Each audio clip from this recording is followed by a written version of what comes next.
com ela, a nossa psicóloga oficial do Terça no Divã, Ieda Benedetti. Seja bem-vinda, Ieda. Obrigada, boa tarde. Nós aqui de novo, com licença para estar na sua casa e discutindo a questão da infidelidade. Tema polêmico, ser ou não ser infiel, quem é mais, quem é menos. Mas antes de saber tudo isso, Ieda, trair, ser infiel é uma questão estrutural, é uma questão cultural? Como você definiria a infidelidade? A infidelidade, eu posso dizer assim, que ela até sofre um pouco de influência policausal, ou seja, ser um pouco estrutural e um pouco cultural. Porém, eu entendo que seja muito mais estrutural do que cultural. Melhor explicar o que seria estrutural e cultural.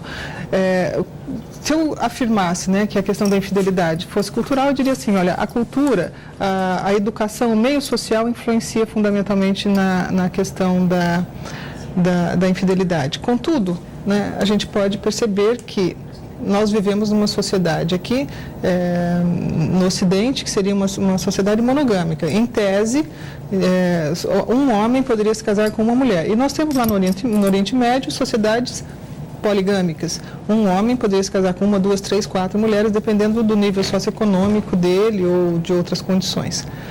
No entanto, há traições lá e aqui. Tá? Então, no nosso meio, a gente pode até dizer assim, os pais dão um pouco o modelo, então um pai assim que trai mais, tende a ter filhos que vão trair e tal, mas essa questão passa a ser muito mais da estrutura do indivíduo do que da cultura. Que acaba sendo o espelho dentro de casa, né? O filho vê o pai traindo a mãe traindo o pai, acha que é certo e quando se torna um adulto, pensa, eu vou fazer igual. Isto. Ou vou fazer justamente o contrário. Vou provar que não sou igual. Eu vou fazer assim, eu vi tanto minha mãe sofrer que eu vou fazer o contrário. Ou então eu vou fazer o mesmo, porque afinal de contas eu vi meu pai fazer o tempo todo, isso foi se estruturando, ele foi tendo o pai como modelo e isso foi introjetando-se na cultura, na estrutura psíquica do indivíduo. E se introjetou, aí a coisa fica complicada, porque aquilo que é introjetado passa a ser uma tese, algo difícil de você romper. Trai-se até por modelos identificatórios. Ou seja, as pessoas traem porque os pais traíram. Hoje, a traição, ela está no número maior, Ieda? Hoje fala-se muito em traição. O homem que não trai, ele é taxado como o bobão, o banana, o careta. Como assim? Você vai ficar só com a sua esposa, só com a tua namorada? Não, tem que trair. É fisiológico, né? O homem precisa. Tem essa lenda aí de ser fisiológico, mas isso é lenda, tá? Isso é uma lenda, isso é uma grande bobagem. Na verdade, Gi, não é que as pessoas traem mais hoje. Hoje elas falam mais que traem, então? Falam mais e isso é mais transparente, mas veja, se a gente for lá na década de 50, 60, né, os homens se casavam, tinham uma mulher para ter filhos e a sua vida sexual eles iam ter nos bordéis. Fora de casa. Tá? Era muito comum os homens terem esposas e manterem uma casa para uma amante. Tá? Então existia oficial e uma ou duas oficiosas, ou então a oficial e visitas frequentes aos bordéis. Então isso era comum para os homens. Com a liberação sexual da mulher, eu acho que isso passou a ser de ambas as partes. Homens e mulheres traem. Hoje, eu acho que se traem mais vezes, homens e mulheres se traem mais vezes, não porque estão falando que fazem isso, mas principalmente porque os vínculos hoje, por serem menos profundos, a gente já discutiu isso em outros programas, um desenraizamento, as coisas muito mais transitórias, né? As pessoas permanecem muito menos tempo nos seus vínculos. As pessoas, de modo geral, não são todas as pessoas que têm vínculos transitórios, mas a maioria das pessoas tem hoje vínculos mais transitórios, mais rápidos do que há 20 anos. Porque hoje tudo é mais rápido, a moda é mais rápida, o consumo é mais rápido, a informação é mais rápida, as músicas estão menos tempo na parada de sucesso, tal. Então tudo é muito mais rápido, isso vai influenciando na formação da personalidade e as pessoas vão ficando menos tempo enraizadas com as suas amizades, né? Com os seus relacionamentos, as pessoas casam e permanecem casadas menos tempo, as pessoas permanecem em vínculos afetivos com amigos por menos tempo, as pessoas se conhecem hoje numa festa, amigos, por exemplo. 2 semanas depois tem depoimentos no Orkut dizendo eu te amo. Né? Amizades assim, melhores, banal, né? Amigos. Isso tem feito com que as pessoas tenham um enraizamento menor, dos vínculos e os vínculos giram mais rapidamente. Então, se trai mais, porque tudo é muito mais transitório. Então, se trai mais vezes. E não estou bem no meu relacionamento, procuro uma pessoa para me deixar bem. Pela essa questão de estar tudo muito rápido. Não estou bem ali, estou há 5 meses com uma pessoa, não está legal. Procura uma outra. Sem pensar nas consequências. E pela facilidade que isso também é. Né? Hoje existe uma oferta, uma disponibilidade. É muito comum. Mas isso influencia, Ieda, essa oferta? Saio na balada, o homem namorado, parece que a mulher, né, adora ver o homem que tem uma aliança na mão, olhou ali, viu, mulherada cai em cima. Hoje então a oferta banal. Estando maior. A coisa do fetiche da aliança é uma coisa interessante, que você chamou a atenção, que até me ocorreu agora. De repente, o cara está lá sozinho, solteiro, né, tentando estar com alguém, né, procurando um vínculo mais profundo e ele é o largado da vez, ninguém dá bola para ele. Aí o sujeito aparece com uma aliança na mão direita, ele passa a ser interessante. Isso é guerra de mulher para mulher, de homem para homem.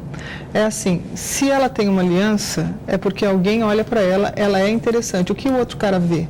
Então pode ser assim uma forma de comparação com o outro, uma relação de inveja que se tem com o outro. Então, seja lá quem for o seu noivo, eu vou me sobrepor a ele. Se eu conseguir, então, pensando com a cabeça de quem se interessa pelas pessoas de aliança, se eu conseguir ganhar aquele homem ou aquela mulher, é sinal que eu sou melhor que o parceiro dela. Sim. Então, é uma questão de autoafirmação de quem vai atrás, de quem tem relacionamento. Que doido, né? A questão da inveja na estrutura psíquica é uma questão que é estruturante das personalidades. Nós nascemos com amor e ódio, são os 2 sentimentos básicos. O terceiro sentimento que surge no ser humano, já por volta do 2º mês de vida, é a inveja. Se nós não aprendemos a superar a inveja, somos eternamente invejosos. E que todo mundo nega, né? Diz, inveja, eu não tenho. Eu não sinto. Ninguém admite. Só sentem por mim. Eu não sinto. Né? Todo mundo um príncipe. E aí essa questão da inveja vai sendo fundamental para as pessoas escolherem seus vínculos, porque inveja significa que eu desejo aquilo que o outro tem. Se eu dou conta de desejar e buscar aquilo que o outro tem, construir para mim, essa é uma inveja identificativa, eu construo as coisas a partir de identificação. Por exemplo, eu vejo um grande jogador jogando futebol. Eu desejo ser como ele, eu treino, eu vou buscar as informações e me torno, até pelo processo de inveja inicial, mas me torno um grande jogador. Agora, se eu fico apenas na inveja, olhando aquilo e falando assim, eu quero ser, mas o mundo me persegue, mas eu não nasci com a estrela que ele nasceu, eu fico no campo da inveja só destruindo. Então, isso justifica o fetiche pelas pessoas de aliança. E justifica também o porquê que quando a pessoa está na seca, não consegue ficar com ninguém, não consegue mesmo. Porque parece que ninguém se interessa, também não vou me interessar. Olha só! Bom, essa era uma questão, a questão que você perguntou do fetiche. Tem outra questão que você perguntou, assim, é mais comum hoje, né, sair na balada e essa coisa da traição? Porque a oferta está maior, né? As pessoas se jogam, a mulherada se joga, os homens se jogam. Veja, o que eu observo é que quando eu mudei aqui para Prudente, isso já tem acho que 18 anos, eu vi assim que as pessoas tinham seus namorados, aqui é uma cidade universitária, né? As pessoas moram na região ou até em outras cidades e tem suas namoradas lá na sua cidade e por aqui, né, saíam na balada, mas tinham algum respeito pela namorada de lá. Depois foi ficando assim modal, meio comum. Eu tenho uma namorada na minha cidade, mas aqui eu tenho outra. Ou mais aqui eu pego na balada. Tem as minhas ficantes. E aqui isso foi ficando comum, né? Isso foi ficando comum entre eles, né? Entre essa parcela da população universitária, ficou uma coisa meio modal, ter uma namorada aqui, outra colar e não interferindo, né? Uma não entrando no território da outra, passou a ser assim comum entre eles, uma aceitação do grupo. Parece que o grupo social nesse ambiente acaba aprovando isso e isso não sendo vivido como culpa. Mas é possível eu trair amando, Ieda? A gente falou aqui da questão, o relacionamento não está legal, por isso eu saio e traio a minha esposa, o meu esposo, meu namorado, que seja. Mas tá tudo bem em casa, eu amo o meu companheiro, eu amo a minha companheira, a minha família é totalmente estruturada, enfim, tá tudo perfeito. E eu saio e traio. É possível isso? Esse amor, ele existe? É uma questão muito polêmica, tá? E eu vou te dizer uma coisa, é possível e é comum. Mas como se trai amando? Isso. Do jeito que você engoliu seco, o público falou assim, Ieda, como que você está falando isso? Estou afirmando, é possível trair amando. O ser humano, olha, outra afirmação, assim, polêmica, tá? Eu assumo que isso seja polêmico. O ser humano, em si, ele não é monogâmico. Nós estruturamos uma sociedade monogâmica em cima de personalidades que não são todas monogâmicas. Monogâmicas são aquelas pessoas que se interessam unicamente por uma outra pessoa, tá? Então, o que nós temos são algumas personalidades mais monogâmicas que outras. Algumas pessoas se interessam mais tempo por algumas coisas e outras pessoas menos tempo.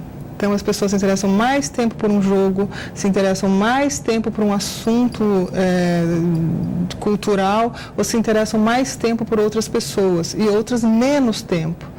Tá? Não significa que não amam. Às vezes, elas dissociam. Isso vai dar uma polêmica. Às vezes, elas dissociam. Meu Facebook vai ter pergunta.